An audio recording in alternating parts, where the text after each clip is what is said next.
Assalamualaikum warahmatullahi wabarakatuh. Bismillahirrahmanirrahim. Rabbi shrah li sadri wa yassir li amri wa hlul 'uqdatam min lisani. Allahumma shalli wa sallim ala sayyidina Maulana Muhammadin wa ala alihi wa sahbihi ajmain. Amma ba'du.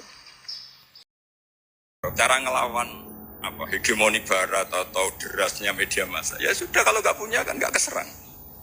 Makanya saya tidak punya gitu. Jadi orang susah ada gelombang pornografi kan karena lihat. Gus Baros mungkin lihat sehingga merasa ada gelombang pornografi. Lah saya kan tidak punya, makanya saya nggak serang. Karena dulu ngaji saya itu Darul Mafasid Muqaddamun ala Jalbil Masoleh. Kalau di sarah-sarah saddan lidlaroe, kalau rawan bahaya ya tidak usah. Ya saya kira gitu, kira-kira alasan saya kan, selain mungkin saya tidak kuat beli Gus Baros gitu. Tapi kan tidak pantas, saya termasuk orang yang dianggap keren terus nggak kelar itu, tidak mampu beli.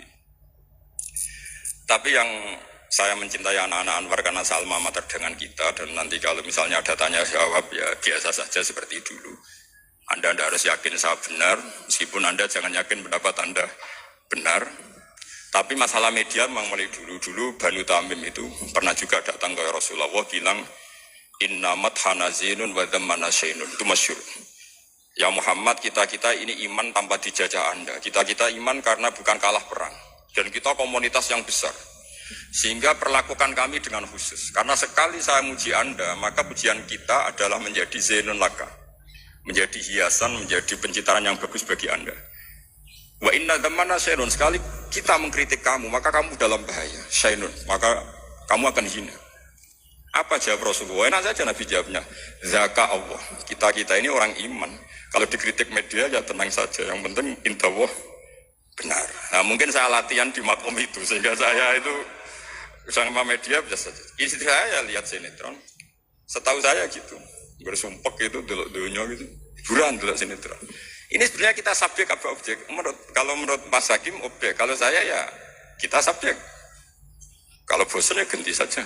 Kalau bosan, jadi kita yang memainkan mereka, bukan kita yang dimainkan mereka. Wong yang pegang remote kita. Nah, saya kira ini yang ringan-ringan saja, seperti pesan Gus Iyad tadi, sersan itu serius tapi santai. Ya biasa saja menurut saya, ini zaman nggak bisa dilawan ya. Saya juga beberapa kali ketemu menteri, ketemu pejabat ya, kita sering diskusi. Kadang-kadang mereka bilang, Gus, ya usul tentang sebetulnya tata negara itu kayak apa. Saya bilang ini basa-basi, ada pakarnya, tata negara itu sudah ada pakar. Kalau sama tanya tata akhirat, saya jelaskan. Terus, ya tata akhirat itu kamu di dunia harus sujud. Dunia ini nanti profan, jabatan menteri itu profan, kalau akhirat itu abadi. Akhirnya ngaji sama saya. Enggak bab itu, tapi ini penting. Bagaimanapun kita umatnya Nabi yang diamanati menyelamatkan umat ini sampai dunia akhirat.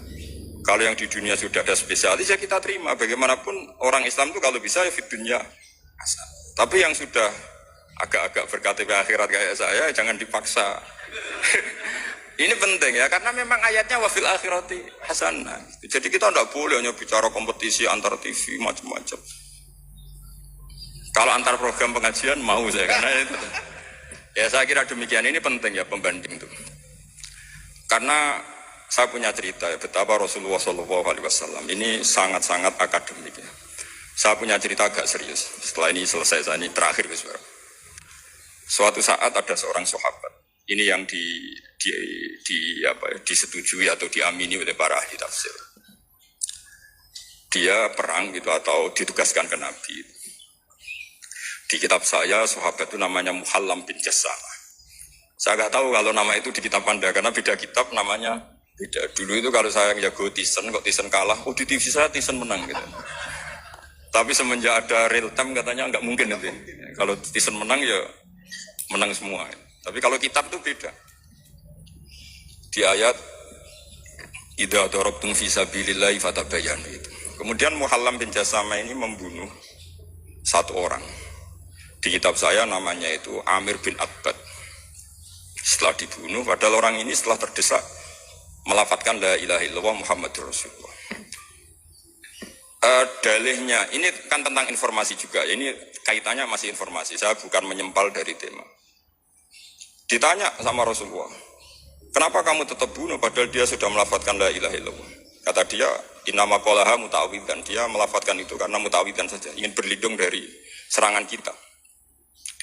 Kata Nabi masih, ya Nabi itu kan nggak mudah terpancing emosi.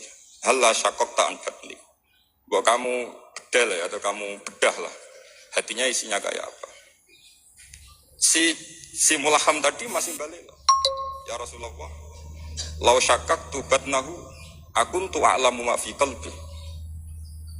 Kalau saya bedah, apa saya terus tahu apa isi hatinya? Kata Nabi, ya kamu tetap nggak tahu meskipun kamu bedah hatinya, kamu tetap nggak tahu. Kenapa engkau nyuruh bedah ya Rasulullah? Wong akhirnya saya tetap nggak tahu. Unik jawabannya Nabi itu. Makanya kamu itu sembrono sekali, ngawur sekali kamu. Fala anta ta'lamu ma fi qalbi wala anta taqbalu ma takallama bi. Kamu itu orang aneh. Tahu hatinya tidak akan tahu, tapi menerima omongan yang dohir juga gak mau. Terus mau kamu apa? Kemudian orang ini itu dianggap punya kesalahan besar. Satu, bantah Nabi dan membunuh orang sing talafatu bi kalimati la ilaha illallah. Akhirnya ketika dimakamkan itu lafadul ardu. Apa dimuntahkan oleh bumi sampai 3 kali. Terus Rasulullah ngendikan innal ardo taqbalu man huwa syarrun minhu walakinnallaha wa'adzakum alla ta'udu. Sebetulnya bumi itu sering menampung orang yang lebih jelek ketimbang dia. Kita tahu dulu bumi yang nangkung Namrud macam-macam lah, Abu Jahal, Abu Lahab. Tapi kenapa ini jadi begini, enggak diterima bumi? Karena Allah wa'adzakum alla ta'udu. Allah memberi nasihat supaya kamu tidak mengulang. Artinya begini teman-teman santri ya, dalam menerima informasi itu ada hal-hal yang butuh kita sikapi. Ada yang enggak misalnya gini. Masalah talafut bi kalimati syahadah, bi kalimatai syahadah. Itu siapapun yang melafadzkan harus kita terima karena ini kalimat sakral. Bahkan ketika terdesak. Yaitu masyhur itu dalam cerita sebagian kitab Usama bin Zaid itu pernah membunuh orang padahal sudah talafatu bi syahadatain. Itu sama Nabi disalah-salahkan. Padahal kata Usama, tapi dia sudah memotong tangan kita, kaki kita. Masa pas kita punya kesempatan tidak boleh bunuh ya Rasulullah? Kata Rasulullah tetap saja ngendikan kaifa tasna'u bila ilaha illallah idza ja'at yaumul qiyamah. Terus begitu. Nah ini kalau dalam ilmu tafsir atau ilmu hadis disebut kebenaran absolutisme. Sehingga ada hadis mangkola la ilaha illallah dakhalal jannah wa in zana wa in saraka. Kalau di bab fikih informasi itu bisa kita terima kalau mukhbirnya itu adil. Datanya valid. Tapi khusus kalimat syahadat itu tidak wa in zana wa in saraka harus kita terima. Sehingga kita tidak pernah mengkafirkan orang fasik. Misalnya lonte ditanya Tuhan siapa ya Allah. Rektor Al-Azhar jawabnya ya Allah. Ketua MUI ya jawabnya ya. Jangan karena misalnya copet bilang Tuhan itu Allah, terus MUI bilang, wah saya tak jawab yang lain lah, nanti sama gitu. Nah, saya pernah ditanya sama dosen di Jogja, Pak Bahak kenapa ada kata wa in zana wa in saroko, kesannya itu Islam membolehkan zina. Terus saya bilang, ini contoh absolutisme kebenaran. Jadi kalau kebenaran itu absolut, kita terima dari siapa saja. Tukang becak ngomong tambah 2 ya 4. Lonte bilang 4, pakar matematika, rektor UGM nanti ya bilang 4. Sama. La ilaha illallah itu kalimat yang absolut. Sehingga di TV misalnya, apapun TV Yahudi atau TV Nasrani, kalau programnya itu benar menerangkan kebenaran, meskipun mereka niatnya bisnis, tapi kalau kalimat itu kalimat yang benar, ya mau tidak mau kita terima. Terus kedua, ada informasi yang kita sikapi dalam suasana genting. Kayak zaman perang Uhud, ada isu bahwa Rasulullah itu kutilah, dibunuh.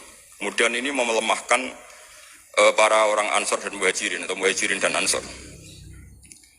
Terus kata Rasulullah, Umar, ajibu, kamu harus menjawab bahwa saya masih. Akhirnya Umar berteriak keras bahwa Rasulullah itu masih. Ini contoh-contoh informasi yang secepatnya harus dijawab. Terus ketiga, informasi yang nggak penting dijawab karena memang sudah hoax, sudah sampah. Misalnya gini, orang melihat di TV infotainment itu nggak pernah yakin kok benar apa enggak. Ibu-ibu itu butuh hiburan, melupakan suaminya, utangnya, macam-macam. Makanya saya bilang, ibu-ibu ini subjek, bukan objek. Jadi ini yang saya beda dengan Mas Hakim. Tentu saya punya sisi kesalahan, karena saya juga nggak perlu akurat, kan ini tidak bidang saya. Tapi cukup jadi pembanding, karena ini menyangkut harga diri Mas Hakim. Kesannya kalau kita objek kan kita ini kayak orang bodoh yang diatur-atur gitu. Tapi kalau subjek kan keren gitu, kadang-kadang. Ya saya kira demikian. Assalamualaikum warahmatullahi wabarakatuh.